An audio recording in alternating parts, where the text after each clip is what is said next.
আসলে মানুষ sugar daddy কেন চায় বল? সুগার ড্যাডি চায় নিজের লাইফটাকে সেটেল করার জন্য, তাই না?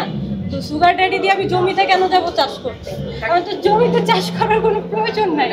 আসলে আমি খোলামেলা থাকতে পছন্দ করি না। আমি যেভাবে কমফোর্টেবল ফিল করি, মানুষ যেভাবে আমাকে সাপোর্ট করে, আমি ওইভাবেই আসলে আসছি। আপনি 10 লাখ টাকা ইনকাম, মান্থলি ইনকাম, এরকম একটা ছেলেকে বিয়ে করতে চান। আসলে এরকম একটা ছেলে আপনাকে কেন বিয়ে করবে? আমাকে কেন বিয়ে করবে? আসলে আমি ধরতে গেলে একজন প্রতিষ্ঠান নারী। সো আমার নিজের চলার মতো অ্যাবিলিটি আছে। তো আমি অন্য কারোর উপর ভরসা করে চলতে চাই না। সেই ক্ষেত্রে সে যদি আমাকে বিয়ে করে, তার একটাই রিজন যে আমি আসলে সুন্দরী, সব দিকে স্টেবল। তো সেই ক্ষেত্রে সে করবে, কেন করবে? আসলে আমি খোলামেলা থাকতে পছন্দ করি না। আমি যেভাবে কমফোর্টেবল ফিল করি, মানুষ যেভাবে আমাকে সাপোর্ট করে, আমি ওইভাবেই আসলে আসছি। তো খোলামেলার প্রয়োজন হয় না। খুলে থাকলেই যে সবাই আমাকে পছন্দ করবে এমন না।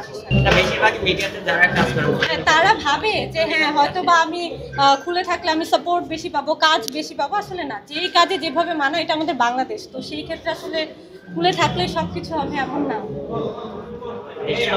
বলেছিলেন যে সুগার ডিগ্রি পছন্দ, যারা বয়স্ক হয়ে যায় তারা নাকি কাজ করতে পারে না, জমিতে চাষ করতে পারে না।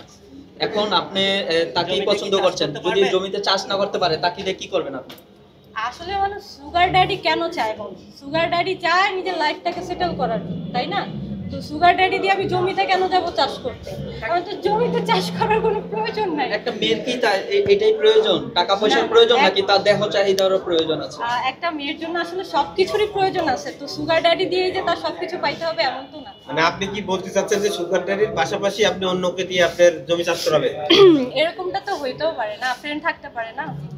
আপনি সুগার ড্যাডির পাশাপাশি আপনার ফ্রেন্ড দিয়ে আপনাকে চালা নেবেন? এই তো চলছে আর কি, চলবে যেভাবে। তাহলে এটা কি পরকীয়া হয়ে যায় না? না, পরকীয়া কেন হবে? এখন সে যদি জমিতে চাষ না করতে পারে, সেক্ষেত্রে তো আমার হাল আরেক জায়গায় ধরতে হবে, তাই না?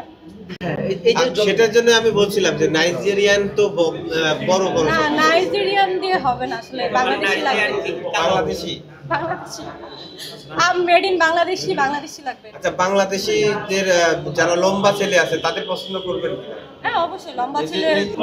এই যে মেয়েদের এখন তাহলে যে পরকীয়াটা, এটা তো মানুষে অন্য চোখে দেখছে, আপনার চোখে কি দেখছেন?